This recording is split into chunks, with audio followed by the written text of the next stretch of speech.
PoJK के target मैं आपको बताना चाहूंगी।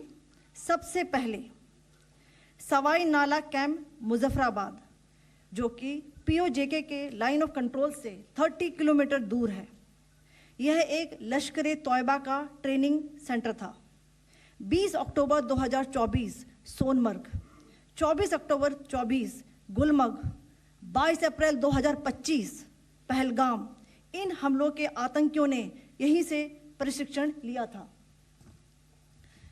सैयदना बिलाल कैंप मुजफ्फराबाद, यह एक जैश ए मोहम्मद का स्टेजिंग एरिया है।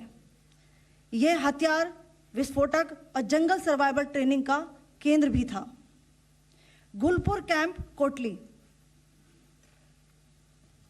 यह एलओसी से 30 किलोमीटर दूर था। लश्कर तोयबा का बेस था जो रजौरी, पुंछ में सक्रिय था। 20 अप्रैल 2023 को पुंछ में और 9 जून 2024 को तीर्थ यात्रियों के बस हमले में यहीं से आतंकी को ट्रेन किया गया था।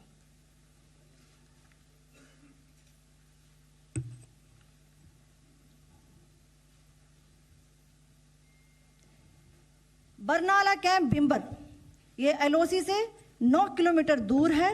यहाँ पर हथियार, हैंडलिंग, आईईडी व जंगल सर्वाइवल का प्रशिक्षण केंद्र था। अब्बास कैंप कोटली,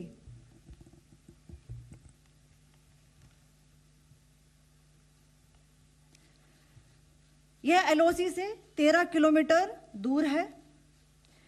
लश्कर तोयबा का फिदाइन यहां तैयार होता था। इसकी कैपेसिटी 15 टेररिस्ट को ट्रेन करने की थी।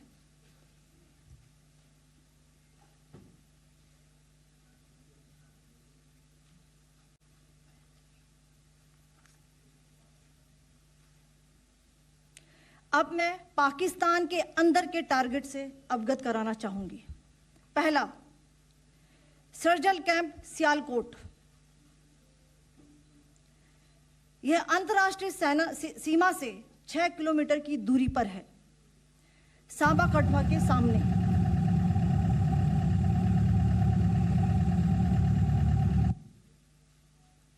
मार्च 2025 में जम्मू एंड कश्मीर पुलिस के 4 जवानों को की जो हत्या की गई थी, उन आतंकवादियों को इसी जगह पर ट्रेन किया गया था। दूसरा, महमूना जाया कैंप सियालकोट, यह 18 से 12 किलोमीटर आईबी से दूर था। हिजबुल मुजाहिदीन का बहुत बड़ा कैंप था। यह कठुआ जम्मू क्षेत्र में आतंक फैलाने का नियंत्रण केंद्र था। पठानकोट एयरफोर्स बेस पर किया गया हमला भी इसी कैंप से प्लान और डायरेक्ट किया गया था। मरकज ताइबा मुरीद के, यह आईबी से 18 से 25 किलोमीटर दूरी पर है। 2008 के मुंबई हमले के आतंकी भी यहीं से प्रशिक्षित हुए थे। अजमल कसब व डेविड हेडली भी यहां ट्रेन हुए थे।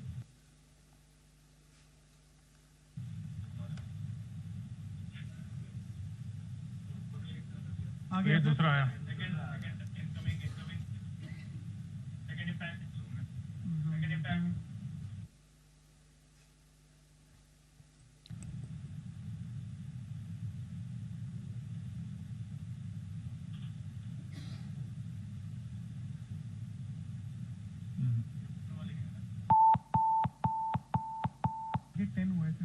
टारगेट 10 हुआ, एंक्लोजर सेम ही है। 7 it is hit the target. हाँ हाँ।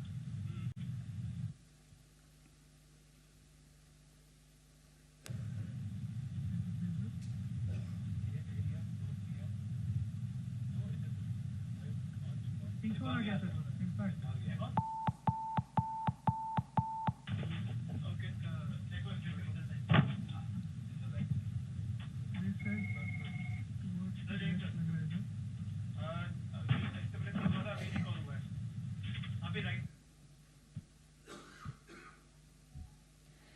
मरकज सुभान अल्लाह भावलपुर, यह इंटरनेशनल बाउंड्री से 100 किलोमीटर दूर है। जैश ए मोहम्मद का मुख्यालय था। यहाँ पर रिक्रूटमेंट, ट्रेनिंग व इंडोक्ट्रिनेशन का केंद्र भी था। शीर्ष आतंकी अक्सर यहां आते थे। मैं आप सबको बताना चाहती हूं कि किसी भी सैन्य ठिकाने का निशाना नहीं बनाया गया और अभी तक किसी तरह की नागरिक क्षति की रिपोर्ट नहीं है। धन्यवाद। जय Hind. The strike on the terror camps were undertaken through precision capability, as shown to you. A niche technology weapons with careful selection of warheads was ensured so that there will be no collateral damage. The point of impact in each of the target was a specific building or a group of buildings. All the targets were neutralized with clinical efficiency, and the results reiterate the professionalism of the Indian Armed Forces in the planning and execution of their operations. No military establishments were targeted. India has demonstrated considerable restraint in its response. However, it must be said that the Indian Armed Forces are fully prepared to respond to Pakistani misadventures, if any, that will escalate the situation. Jai Hind, and thank you very much.